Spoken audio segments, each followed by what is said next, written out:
मनुष्य को जीने के लिए भोजन और जल नहीं चाहिए, मनुष्य को जीने के लिए चाहिए भोजन भजन।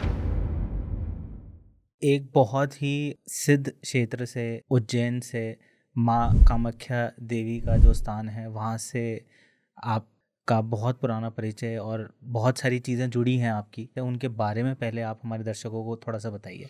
देखिए, त्रिविद्या सिद्ध विद्या राजराजेश्वरी माँ बगलामुखी एक श्री कुल की देवी हैं। जी। आज हम दशम महाविद्याओं की बात करते हैं। दशम महाविद्याओं की बात हम इसलिए कर रहे हैं क्योंकि नवरात्र, शारदीय नवरात्र आने वाले हैं। जी। तो अगर आप रोग शोक दुख का निवारण चाहते हैं, आप चाहते हैं कि दुर्गा आपकी दुर्गति का नाश करे और आपके पास धन हो, ऐश्वर्य हो, मान सम्मान हो, मतलब आपको योग भी मिले और भोग भी मिले, इसके लिए दशम महाविद्याओं की साधना आपके लिए सर्वोत्तम रहेगी, उपयुक्त रहेगी। अब उसमें भी श्री कुल की जो देवियां हैं, उनकी सात्विक साधना आप कर सकते हैं, गृहस्थ में रहते हुए साधना कर सकते हैं। और दूसरा, उसमें आपको ज़्यादा, जैसे हम नॉर्मल लैंग्वेज में बोल देते हैं, ताम झाम, तामझाम।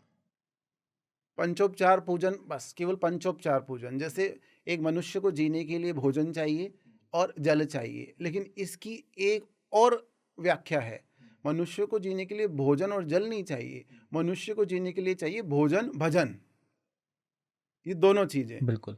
तो अगर आप चाहते हैं कि भोजन आपका चुस्त दुरुस्त चलता रहे और भजन आपका बिल्कुल परफेक्ट होता रहे, तो उसके लिए गुरु सानिध्य में जाके आपको गुरु के मार्गदर्शन में कुलाचार परंपराओं को फॉलो करते हुए आपको भगवती की साधना करनी चाहिए। हम ये सोचते हैं कि हमने देवी को चुन लिया, नहीं, देवी आपको चुनती है, आपके डाइटी आपको चुनते हैं। जैसे जन्म पत्रिका का जो 5th हाउस है, उसमें कौन सी राशि बैठी हुई ये डिसाइड करती है। या फिर पूर्व, अब नवमांश को देखो, नवमांश कुंडली को, कि पूर्व जन्म से आपको कौन सी साधना मिली है। ठीक है, तो आप ये इससे पता लगा सकते हैं कि आप तामसिक देवियों की साधना में जाएंगे या श्री कुल की या लक्ष्मी स्वरूपा नारायणी शक्ति की साधना में जाएंगे। अच्छा। अब सबसे पहले हम यहाँ पे माँ भगवती बगलामुखी का स्वरूप समझने की कोशिश करते जी। हैं। जैसे माई के लिए बोला जाता है, जीवाग्रमादाय करेण देवी वामेन शत्रुन पर पीड्यंतिम गदा विघातेन च दक्षिणेन पीताम्बरढ़्याम दीपजम नमामि। जहाँ परम विष्णु निवास करते हैं क्षीर सागर में, उसी के समीप मणिमंडप लोक है। और उस मणिमंडप लोक की जो महारानी है या फिर जो पराम्बा है, ब्रह्मांड नायिका इनको बोलते हैं, चंद्रमुखी। तो वहाँ माँ भगवती बगलामुखी अपने रतन जड़ित सिंहासन पर वास करती है। एक हाथ में शत्रु की जीवा है, दूसरे हाथ में मुद्गर है, एक हाथ में पार्श्व है और एक हाथ में अभय मुद्रा में भगवती है। इनका 2 भुजा वाला स्वरूप भी है, 4 भुजा वाला स्वरूप भी है। तो ये क्यों इतनी कलयुग में प्रभावी हो गई हैं? आपने देखा होगा, आप जहाँ भी पॉडकास्ट में देखते हैं, माँ कामाख्या, माँ बिल्कुल। बगलामुखी। बिल्कुल। तो जब भगवान विष्णु ने 400 साल की तपस्या करी, ऐसा जो शास्त्रों में वर्णित है, सौराष्ट्र कच्छ में जाके जब उनकी सृष्टि विध्वंस होने लगी, तब शंकर जी के कहने पर, सुझाव देने पर, उन्होंने त्रिपुर महासुंदरी की उपासना करी, जिसको ब्रह्मांड की नायिका बोलते हैं। सौराष्ट्र कच्छ जो आज का गुजरात में है। गुजरात है। बिल्कुल। इसलिए आप वहाँ देखेंगे, हरिद्रा सरोवर से माँ भगवती बगलामुखी, माँ त्रिपुर महासुंदरी कामाक्षी के आशीर्वाद से प्रकट हुई शत्रु का संहार करने के लिए। इसलिए वहाँ की मिट्टी पीली है, क्योंकि ये पीत वर्ण है, स्वर्ण के समान चमकने वाली देवी है, इसलिए इनको पीताम्बरा बोलते हैं। और दूसरा क्या है, ये इनके पास ग्रहों को साधने का अधिकार है। ग्रहों का जो डिपार्टमेंट है, ग्रहों का जो कैबिनेट है, वो माँ भगवती बगलामुखी देखती है। अच्छा। स्तंभन कारिणी शक्ति है। सबसे पहले आप देखिए, बगलामुखी का मतलब क्या है। कालांतर में इनका नाम बगलामुखी नहीं था, इनका नाम था वल्गामुखी। वल्गामुखी।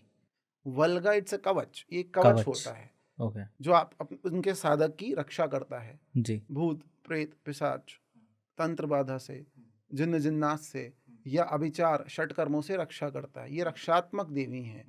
बगला का मतलब होता है निवारण की देवी।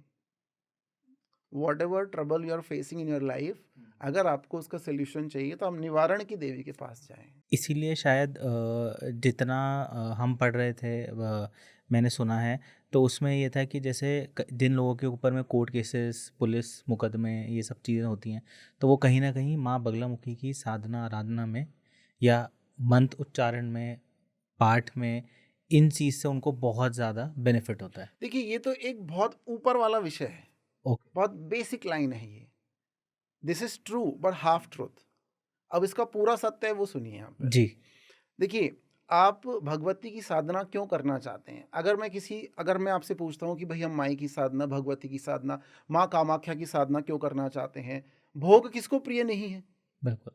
योग के लिए हम साधना करना चाहते हैं, लेकिन योग, मोक्ष या मुक्ति आपको तब मिलेगी जब आपकी इच्छाओं का शमन हो जाए, और इच्छाओं का शमन तब होगा जब आपका प्याला भरा हुआ है। ठीक है। अगर आप खुद भूखे हैं, आप साधना पे नहीं बैठ सकते। हुँ, ये साधना क्या है? ये राजसी साधना है। हुँ, अगर बालक भूखा है तो माई आपका जप स्वीकार ही नहीं करेगी। हुँ, तो यहाँ बालक भी भरा हो बालक का साधन संपन्न भगवती उसे बना देती है, उसकी सारी कामनाओं की पूर्ति हो जाती है। इसलिए बोलते हैं कामाख्या काम संपूर्ण है, मतलब कामनाओं की पूर्ति चाहिए तो माँ भगवती कामाख्या के पास जाइए, उनके शक्तिपीठ में जाइए, गुवाहाटी असम जाइए, जी, और उन्हीं का स्वरूप षोडशी या त्रिपुर महासुंदरी बोल दो, उन्हीं का स्वरूप है माँ भगवती बगलामुखी। इनको बोलते हैं स्तंभन कारिणी शक्ति। स्तंभन ये कारणीय। चलती हुई चीजों को स्तंभित कर देती हैं। बीमारी स्तंभित, रोग स्तंभित, शत्रु स्तंभित, दरिद्रता स्तंभित। ब्रह्मा जी के ब्रह्मास्त्र में इनकी शक्ति है। तो इसलिए जिस जिसके पास ब्रह्मास्त्र था, राम, रावण, कृष्ण, अर्जुन, अश्वत्थामा, द्रोणाचार्य, हुँ, ये जितने भी लोग थे जिनके पास ब्रह्मास्त्र था, सब इनके साधक थे। गुप्त शक्ति है, पृथ्वीराज चौहान इनके साधक थे, अगर आपको युद्ध में विजय प्राप्त करनी है।